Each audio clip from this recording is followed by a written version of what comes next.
Le festival Luminato se poursuit jusqu'à dimanche et on procède ce soir au vernissage d'une exposition qui met en vedette les femmes. Je suis certaine que vous vous en souvenez, au mois d'avril, le photographe Pierre Maraval a immortalisé les visages de 1000 femmes à Toronto et ces portraits de femmes, toutes des Torontoises, sont exposés dans une des galeries les plus passantes de la ville reine, la galerie Allen Lambert. Et je suis allée voir cette exposition qui, je dois vous dire, est monumentale et j'ai cherché à savoir ce qui motive M. Maraval à photographier des femmes plutôt que des hommes. Daria, c'est une superstar. Je ne sais pas si à Toronto les gens s'en rendent compte, mais on la voit sur les murs du monde entier en ce moment. Elle est dans des campagnes d'affichage incroyables. C'est vraiment un super top modèle international. Et le fait qu'elle soit ici parmi les autres, au même titre que les autres, pas plus grande, pas plus... Ça, je trouve, c'est un bel effort de sa part. Surtout que c'est quelqu'un qu'on paye des fortunes pour être prise en photo. Et là, elle l'a fait pour rien, juste pour être avec les autres et dire, voilà, on est ces femmes de Toronto-là. C'est formidable, je trouve. Le photographe français Pierre Maraval aime les femmes. Il est ce que l'on pourrait appeler un homme féministe. Les femmes sont liées entre elles, plus que les hommes, parce que partout dans le monde, elles luttent pour leurs droits.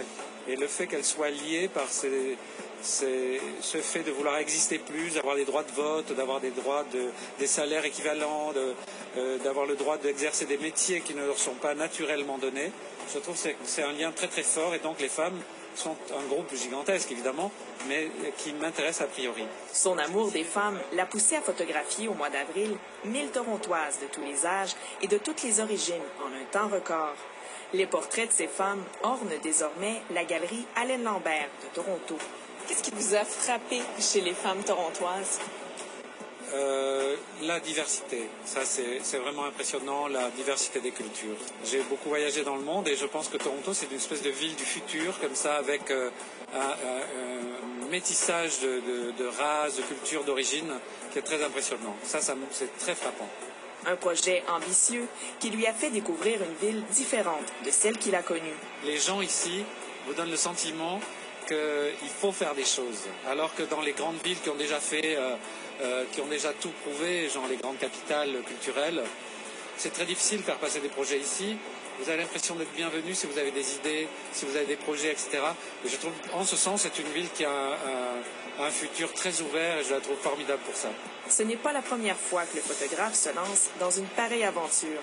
Il a déjà tenté des expériences similaires à Montréal, à La Havane et à Paris. Et il n'entend pas s'arrêter là. Il photographiera bientôt les femmes de Tokyo, de Casablanca et de Madrid. Le but ultime, c'est de faire un méga monument gigantesque avec 10 000 femmes du monde. Rien qui vous fait peur? Oh, en tout cas, pas les femmes.